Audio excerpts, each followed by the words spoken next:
Assalamualaikum warahmatullahi wabarakatuh. Salam sejahtera, Om Swastiastu, Namo Buddhaya, salam kebajikan, Rahayu. Perkenalkan, nama saya Dimas Bagus Windara. Saya mahasiswa dari Universitas 17 Agustus 1945 di Surabaya dengan nomor Indo mahasiswa 131200252. Di sini saya akan menyampaikan tugas ilmu negara dari Pak Tommy Michael, yaitu tentang pemerintahan menurut Aristoteles. Aristoteles lahir di Stargia Salcidike pada abad 384 sebelum Masehi dan meninggal pada abad 322 sebelum Masehi. Dia adalah seorang filsuf Yunani, murid dari Plato, dan ia menulis tentang berbagai subjek yang berbeda, termasuk fisika, metafisika, puisi, logika, retorika, politik, pemerintahan, etnis, biologi. Bersama dengan Socrates, Plato, ia dianggap menjadi seorang di antara 3 orang filsuf yang paling berpengaruh di pemikiran Barat. Menurut Aristoteles, berdasarkan kodratnya, manusia harus berhubungan sama lain dalam mempertahankan eksistensinya dan memenuhi kebutuhan hidupnya. Hubungan itu berawal dalam sebuah keluarga, kemudian berkembang menjadi suatu kelompok yang lebih besar lagi. Kelompok-kelompok yang terbentuk dari beberapa keluarga tersebut kemudian bergabung dan membentuk sebuah desa. Dan kerjasama antara desa inilah yang melahirkan negara kecil, negara kota. Jadi, pendapat Aristoteles mengenai hakikat negara atau pemerintahan adalah bahwa negara merupakan suatu kesatuan atau utuhan yang mempunyai dasar-dasarnya sendiri. Di dalam menguraikan bentuk-bentuk negara, Aristoteles membaginya menjadi 2 kriteria, yaitu yang pertama berdasarkan jumlah orang yang memegang pemerintahan dan yang kedua berdasarkan sifat tujuan pemerintahan. Dari pembagian kriteria tersebut, maka terciptalah bentuk dan siklus pemerintahan sebagai berikut. Negara yang dipegang oleh satu orang saja disebut monarki. Monarki dianggap sebagai pemerintahan baik apabila raja memimpin selalu bertindak dengan bijaksana berdasarkan kehendak umum. Dan untuk menemukan pemimpin seperti ini adalah hal yang tidak mudah, sehingga monarki sangat rentan beralih menjadi bentuk tyranny.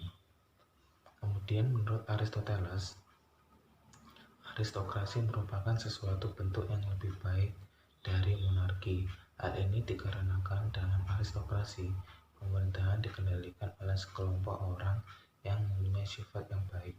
Hal ini dapat berubah apabila kelompok tersebut tidak bertindak berdasarkan kepentingan umum, sehingga bentuk aristokrasi besar kemungkinan akan berubah menjadi oligarki.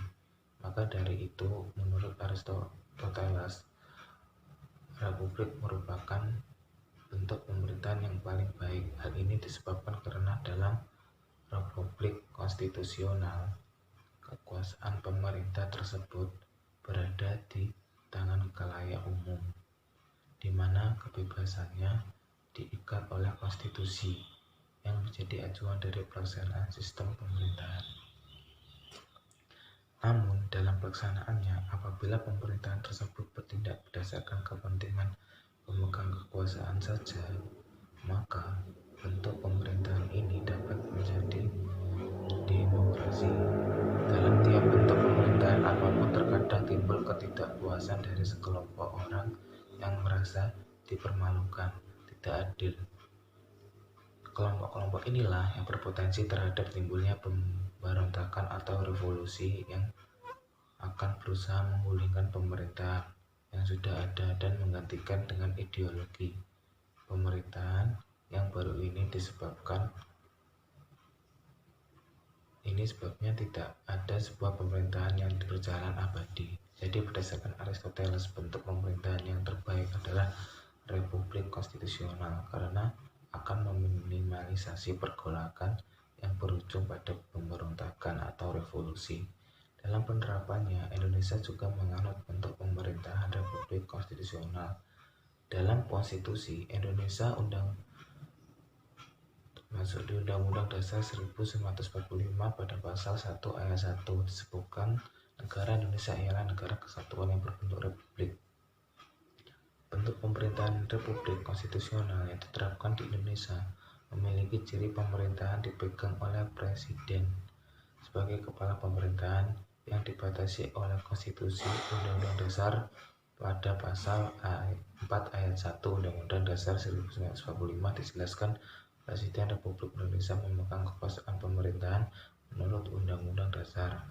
Presiden dibantu oleh Wakil Presiden saat menjalankan tugas adalah kewajiban di negara yang menggunakan bentuk pemerintahan republik konstitusional. Kekuasaan presiden sebagai kepala negara adalah pemerintahan tidak diwariskan terhadap masa jabatan tertentu, dan ketika masa jabatan tersebut habis, untuk menentukan presiden selanjutnya dilakukan melalui cara tertentu sesuai dengan konstitusi yang berlaku. Di Indonesia, cara memilih presiden adalah secara langsung melalui pemilihan umum, yaitu pemilu. Jadi, secara garis besar menurut Aristoteles, tujuan utama negara adalah kesempurnaan diri manusia sebagai bagian dari anggota masyarakat, di mana masyarakat adalah yang utama. Dengan kata lain, kepentingan umum adalah yang utama. Sekian dari penjelasan saya. Jika ada kesalahan, mohon dimaafkan. Wassalamualaikum warahmatullahi wabarakatuh.